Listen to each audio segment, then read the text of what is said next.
నమస్కారం. ఈ ప్రశ్నకు బదిలేదు ప్రేక్షకులకు స్వాగతం. నేను మీ శ్రీనివాస్ చనలగడ్డ.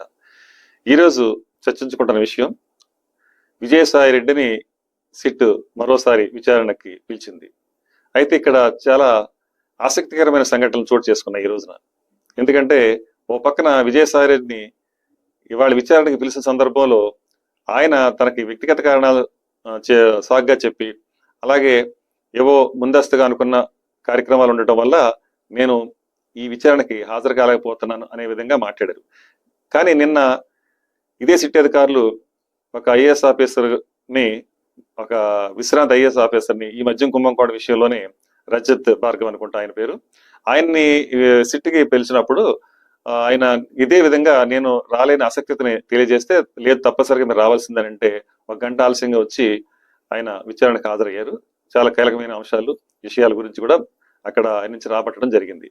అయితే ఈ రోజున ఈ వెసులుబాటు విజయసాయి రెడ్డికి ఎలా దొరికిందో తెలియదు. బట్ కాకపోతే మొత్తానికైతే సిట్ అధికారులు కొంత ఆయనకు ఒక సానుకూలమైన అవకాశాన్ని ఇచ్చారనుకోవచ్చు. మరోసారి ఆయన వెళ్ళి మళ్ళీ విచారణకి హాజరు కావాల్సి ఉంది. అది 1-2 రోజుల్లో జరిగే అవకాశం కూడా ఉంది. అయితే ఈ కీలకమైన అంశం ఇక్కడ ఏంటంటే, ఇది జరిగిన కొద్ది గంటలకే కాకాని గోవర్ధన్ రెడ్డిని కస్టడీలో తీసుకున్నారు. గోవర్ధన్ రెడ్డి విషయంలో కూడా ఇక్కడ జరిగింది ఏంటంటే, ఆయన 2024 ఎన్నికల్లో పూణె నుంచి అక్రమ మార్గంలో మద్యాన్ని తీసుకొచ్చి ఇక్కడ అక్రమంగా నిల్వలు చేయటం, అది ఎక్సైజ్ డిపార్ట్మెంట్ కేసులు పెట్టడం, ఆ కారణంగానే ఆయన కస్టడీలో తీసుకోవడం జరిగింది. ఆయన మీద ఆరోపణలన్నీ నిజమే అనే ఒక నిర్ధారణకు వచ్చిన తర్వాత ఇవాళ కస్టడీలో తీసుకోవడం జరిగింది. ఇప్పుడు ఒక్కొక్కటిగా మనకు ఇప్పుడు వెలుగు చూస్తున్న ఈ సందర్భాన్ని బట్టి, ఈ లిక్కర్ కుంభకోణం ఏదైతే ఉంది, మద్యం కుంభకోణం, ఇందులో ఇంకా చాలా చాలా పెద్ద పెద్ద తలకాయలే బయటకు వస్తున్నాయి. ఇప్పటికే దగ్గరగా 40 మంది మీద ఇప్పటికే సిట్ అధికారులు దర్యాప్తుని ఒక్కొక్కటిగా మొదలు పెట్టారు. 11 మందిని ఆల్రెడీ ఇప్పటికే కస్టడీలో తీసుకున్నారు. సందర్భంగా ఇక్కడ ఒక ముఖ్యమైన విషయం ఏంటంటే, చాలా మందిలో ఉన్న అనుమానాలు, విజయసాయి రెడ్డి అనే వ్యక్తి ఈ రోజుని వాయిదా వేసుకోవడానికి బహుశా కాకాని గోవర్ధన్ రెడ్డి అరెస్ట్ ని ముందుగానే ఆయన ఊహించాడా? కాబట్టి కాకాని గోవర్ధన్ రెడ్డి అరెస్ట్ జరిగిన తర్వాత, అతని విప్పాసిన గుడ్డంతా విప్పిన తర్వాత తన పని ఇంకా తేలికవుతుంది కదా అన్న ఒక విషయం అతను ఏదైనా అనుకుని ఇలాంటి ఒక వ్యూహరచన చేశాడా అనేది కూడా ఇక్కడ ఆలోచించాల్సిన విషయం. ఎందుకంటే పొద్దున్న ఆయన ఒక ట్వీట్ చేశారు. అదేంటంటే, కర్మణ్యే వాధికారస్తే మా ఫలేషు కదాచన, మా కర్మ ఫలహేతుర్భు మాతే సంగో స్వకర్మణి. ఇది ఆ భగవద్గీత శ్లోకం. దీని అర్థం ఏంటంటే, కర్మలను ఆచరించింతయందే నీకు అధికారం కలదు, కానీ వాని ఫలితముల మీద లేదు. నీవు కర్మ ఫలములకు కారణం కారాదు, అట్లని కర్మలను చేయట మానరాదు. అయితే ఇది ఒక నర్మగర్భంగా చెప్పిన విషయం ఇందులో స్పష్టంగా అనిపిస్తుంది, ఆయన అనుకున్న ఉద్దేశాన్ని. అదేంటంటే, కర్మ జరిగిపోయింది, కర్మ అనుభవించాల్సి ఉంది. ఆ కర్మ వేరు, ఈ కర్మ వేరు. ఒక కర్మ అంటే పని, అంటే వీళ్ళు ఏదైతే చేశారో దానికి కర్మ అనుభవించాలి. భగవంతుడు అయినా క్షమిస్తాడు గాని చేసిన తప్పుని కర్మ విడిచిపెట్టదు అనేది. ఆ విధంగా ఇప్పుడు ఈయన అదే విధంగా ఈ భగవద్గీత సారాంశంలో ఏదైతే ఉందో అది చెప్తున్నాడు. కర్మ ఒక చేయాల్సిన పని జరిగిపోయింది, దానికి భగవంతుడితే నిర్ణయం, ఇంకా మనం చేయాల్సింది ఏమి లేదు. అంటే వీళ్ళు చేయాల్సింది చేశారు, ఇక ఫలితం అనేది రాబోతుంది. ఆ ఫలితం రాబట్టే పని షిఫ్ట్ చేస్తుంది ఇప్పుడు. సో ఆ విధంగా ఇంకా ఆయన ఆల్రెడీ ఒక డెసిషన్కి వచ్చేసాడు అని అనిపిస్తుంది ఇక్కడ విజయసాయి రెడ్డి గారు. ఇంకా ఇంతమంది దొరికిన తర్వాత సుమారుగా 40 మంది నుంచి వాంగ్మూలాలు తీసుకుని కస్టడీలో వాళ్ళ నుంచి సమాచారాన్ని సేకరించిన తర్వాత కూడా ఇంకైనా దాచిపెట్టే అవకాశం లేదు అని ఆయనకు అర్థమైపోయింది ఇంకా. కాబట్టి దానికంటే ముందే కాకాని గోవర్ధన్ రెడ్డి మరిన్ని విషయాలు బయటపడిన తర్వాత, ఇంతమంది చెప్పిన తర్వాత, నన్ను క్రాస్ చెక్ చేసిన తర్వాత నేను చెప్పకుండా ఉండే అవకాశం లేదు అని తనను తాను సమర్థించుకుని వాదించుకుని ఉన్న నిజాలని బయట కక్కడానికి ఇదొక సాకుగా ఈయన తీసుకుంటున్నాడా అని అనుకోవచ్చు కూడా. అలాగనే అనిపిస్తుంది కూడా. ఎందుకంటే గుప్పిట్లో ఉన్న గుట్టు రట్టవ్వాలంటే ఇక ఎంతో టైం లేదు. విజయసాయి రెడ్డి ఇంకా ఆఖరి అంకం, అదే బహుశా ఈ ఎపిసోడ్కి చరమాంకం కూడా అలానే అనిపిస్తుంది. ఎందుకంటే ఇప్పుడు విజయసాయి రెడ్డి గారు ఎన్నో కేసుల్లో, అంటే దాదాపుగా ఇప్పుడు మనకి జగన్మోహన్ రెడ్డి గారికి ఉన్న అన్ని కేసుల్లో నేను ఏటుగా ఉన్నాడు.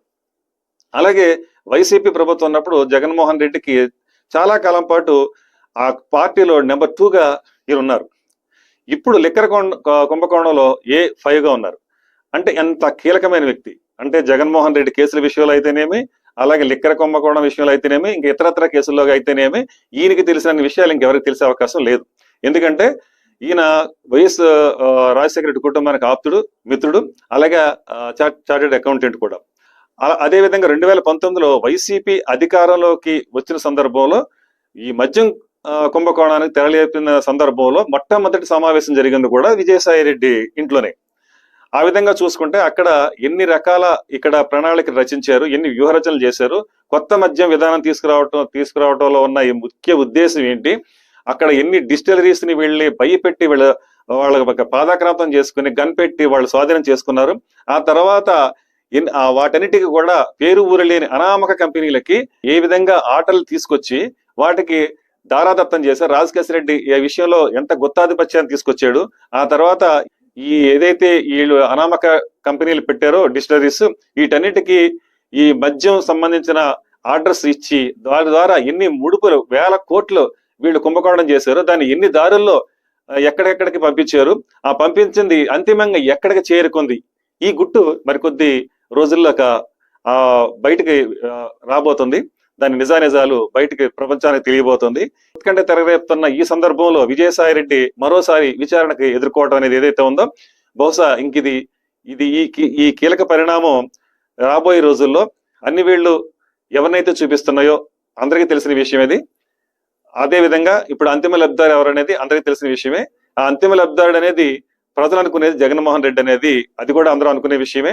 కాబట్టి ఇంకా చివరాఖరికి ఈ గుట్టు రట్టయితే మొత్తంగా ఇప్పుడున్న పరిస్థితులను బట్టి మరికొద్ది రోజుల్లోనే ఈ సిట్ విచారణ పూర్తి చేసుకుని, ఇంకా అవసరమైతే ఈడీ కూడా దీన్ని టేక్ ఓవర్ చేసుకుని ఈ కేసుని తీసుకుని వాళ్ళు ఇక్కడున్న సమాచారం అంతా తీసుకుని వాళ్ళు కూడా దీని మీద ఒకవేళ మరి విచారణ చేపట్టినట్టయితే, లేదా సిట్ విచారణతోనే ఒకవేళ బెయిల్ రద్దయి లేకపోతే ఆరోపణ నిరూపణ అయ్యే పరిస్థితి వస్తే గనక ఖచ్చితంగా రాబోయే రోజుల్లో ఈ సిట్ ద్వారా కానీ లేదంటే ఈడీ ద్వారా కానీ జగన్మోహన్ రెడ్డి అండ్ కో అనే ఎవరైతే ఈ మద్యం కుంభకోణం ఇతరత్ర కుంభకోణాల్లో ఉన్నారో వాళ్ళందరూ కూడా అరెస్ట్ అవడానికి రంగం సిద్ధమవుతుందనేది మనకు కనిపిస్తున్న ఇప్పటి వరకు ఉన్న సమాచారం.